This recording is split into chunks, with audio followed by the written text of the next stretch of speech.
Hi, I'm Thomas Hecker, Executive Director of the Everglades Wondergardens, and it's September 18th, 2017. And what I want to do is show you what happened exactly about a week ago with Hurricane Irma. Total devastation, destruction, demolished gardens, whatever. It's pretty severe, and I just want to share that with you because it's pretty urgent that we bring in as many volunteers as we can, and also, you know, visit our webpage to donate if you can't volunteer. Also, we have a GoFundMe account or page that's help rebuild the Wondergardens. This is the crown jewel of the Everglades Wondergardens, the iconic centerpiece of the flamingos. As you can see, the Flamingo Lagoon is not quite a lagoon anymore. It's like a cesspool with trees falling from all directions. Go ahead. And but luckily, you know, we have the knowledge and the foresight to move the flamingos. We put them in the women's room because I guess the pink connection. But anyway, they survived unscathed. But you can see we have a lot of rebuilding to do to make this the Flamingo Lagoon again.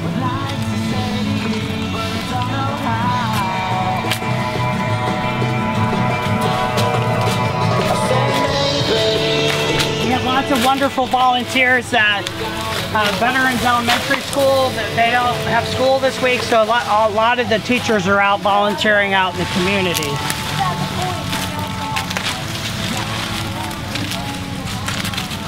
But it's clearing up every day. It's been almost a week since a hurricane, and it's, well, actually it's been a week, and it's getting better every day. We can see more sunlight.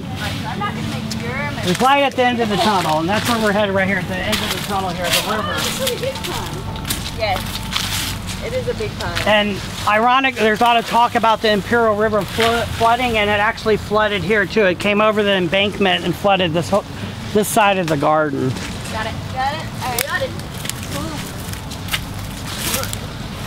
So let me take you through here to show you some of the severe damage where we lost 100-foot trees that span all the way across. Oh, look at that water lily still blooming over there. So that's there's some hope. There's hope.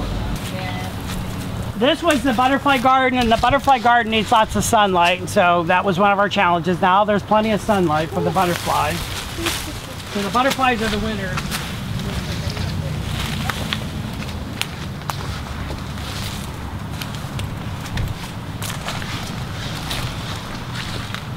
But you can see the Imperial River starting to go down a little bit. At this point, it doesn't really matter to us. Look, there's the wild iguanas are loving the new habitat as well.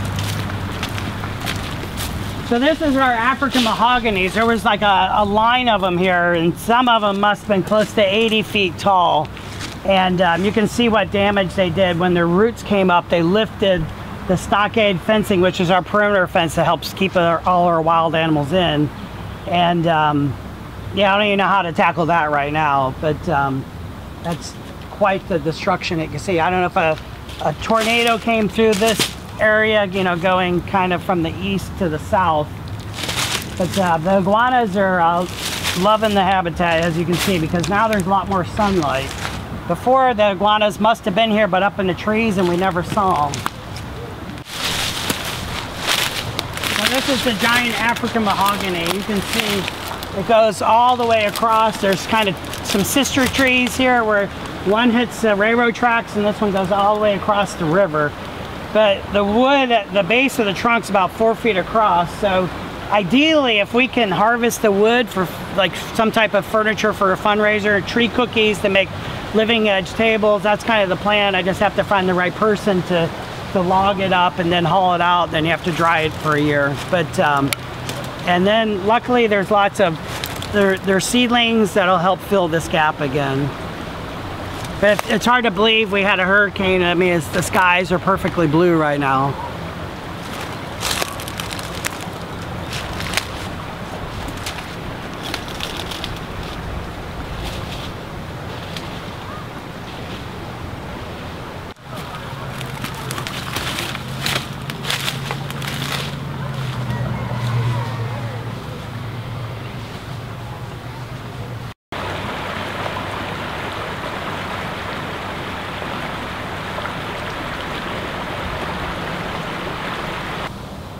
It's ironic that the mango tree looks unscathed. It looks like it's scooted over an inch, so it's right next to trees that snapped in half. So maybe they're tougher than we realize. And then things like the bamboo, we can just stand them back up again and they'll shouldn't miss a beat. They should just start rooting back in.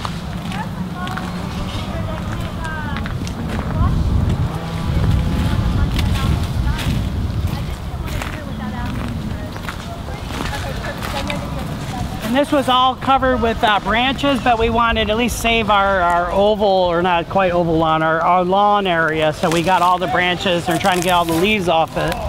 And then also, it lets our tortoises that are kind of behind the scenes now that we're in exhibit, it gives them an opportunity to be on the grass and get sunlight and eat the grass. Okay, you can see there's lots of volunteers everywhere. There's no school this week.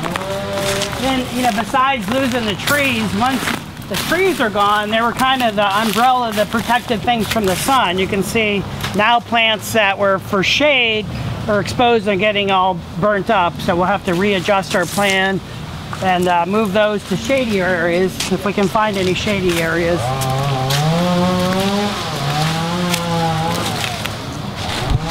So we're continuing our loop here. Before you couldn't get through here, but now we're starting to make incredible progress with opening up the pathway so we can get to the animals, and hopefully within, you know, who knows, a few weeks we'll be back in business again.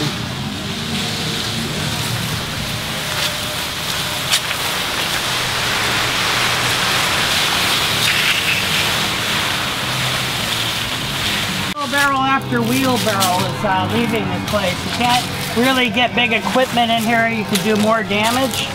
But we're trying to get it ready so we can bring in smaller equipment to help move some of the heavier stuff.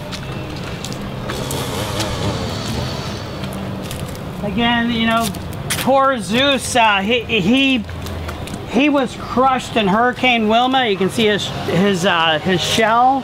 A tree landed on him during Hurricane Wilma, and we didn't want to take a chance again, so we put him in a bathtub inside our rental home, and he waited out the storm there. But he was in a much larger pen. But if we didn't move, his exhibit and pen was completely smashed, so he would have been smashed probably for good this time. So we're glad that he's back out, but he's not quite in the big exhibit where he was. Then a lot of the other things are just kind of in makeshift areas until we get their exhibits ready. These are the red-footed tortoises with box turtles. Again, you know, even the trees that were tough, like live oak trees, are really hard for storms to break them. Here they were shattered. This one's in pretty good shape, but the one right around the corner where we think a microburst or a tornado went through, it just annihilated the tree. It's toothpicks.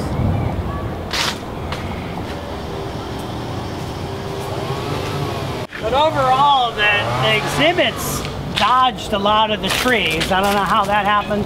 Trees fell, but barely hit the exhibits. Just a couple exhibits were demolished.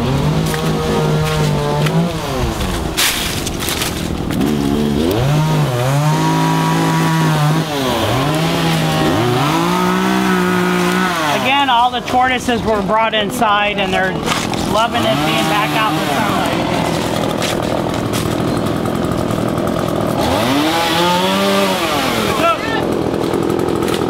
One more.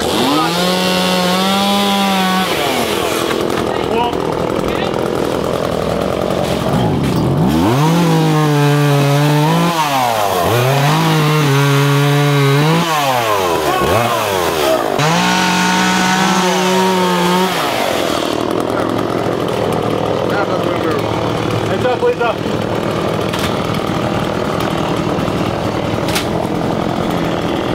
We'll send you this one right here. Hold on. Watch the feet.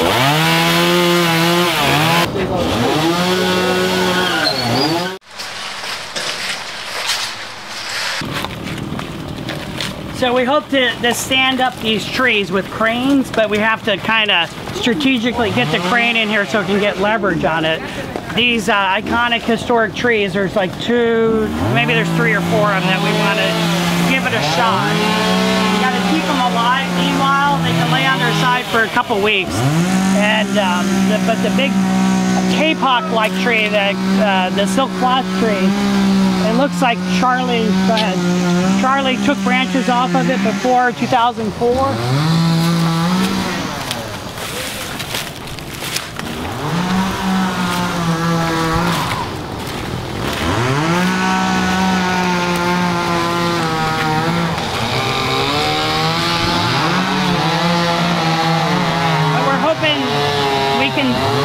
Those branches off when the time comes. Right now it has green leaves and that's making food for the tree, so that's helping keep it alive.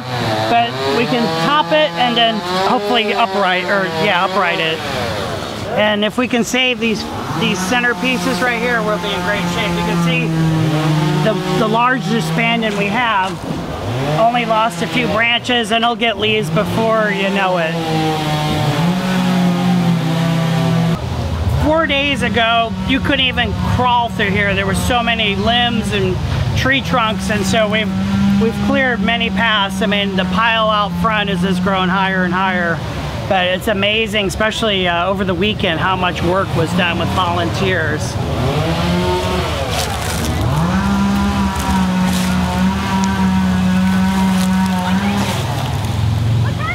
But we have a lot of work ahead of us. I mean, we did, to start with, oh, there's that live oak I told you about. Usually they're tough as nails, but other trees landing on top of it. And it's a shame that sable palm, our state tree, it was a rare double-headed one. There's 1 in a million that makes 2 trunks off of 1 stem. But it's no longer, it's shattered, has many heads now. It went up and had 2 trunks going 2 different directions, which is 1 in a million for sable palms.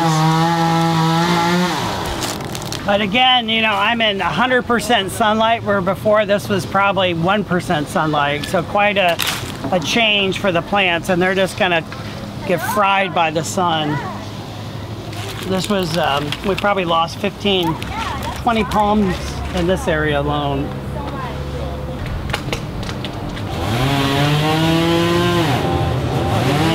You see the tortoise exhibit over there? Did you see how it was flattened? Hey Nick, how you doing? I'm doing well. All right, thank you so much for donating. I thought you were going to be closed today, but we got some. All right, we appreciate it. Yeah, but this is services by Jordan. He does catering. He's going to do our Enchanted event, which is February 15th, 2018. This place will be back in business by then and might look a little different, but overall, luckily it's at night. won't have as much of a canopy. Right, yeah. Well, the canopy's coming back every day, I hope. And right. you know Al O'Donnell? Oh yeah, he's gonna do his gadget. We're gonna cut that one back, stand it up. I mean, but we have to stage the crane in here too. We have to build platform. Of course. As you can see from our tour, you know, we're in serious need of help. If you can go to our website, donate, spread the page, go to the GoFundMe, go to our Facebook, you know, whatever you can do to keep sharing and spreading the word that we need help desperately, because we're in dire straits, because 75% of our operating budget comes from earned income, which means gate receipts and gift shop sales and just programming that we do here. So the sooner we get back on track rebuilding the garden, the better off we'll be for the operating budget, so we can take care of all the different rescued animals. You know, talk to your city council people, talk to your county commissioners, talk to, if you have a connection to the governor or the president, whatever.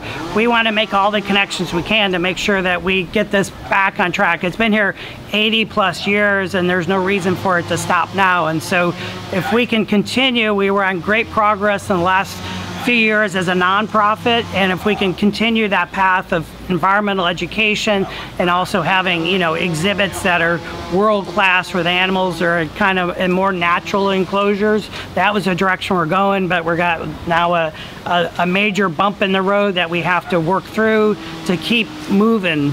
We've had incredible progress. There's no sense, you know, giving up now. So whoever can volunteer, whether it's on weekends or whatever. I know a lot of people have personal issues with their own homes and flooding, but you know, as soon as that settles down and school's back in, please consider either donating or coming here and volunteering. To us is worth $23 an hour. That's what the rate is for volunteer hours, and so every little bit helps.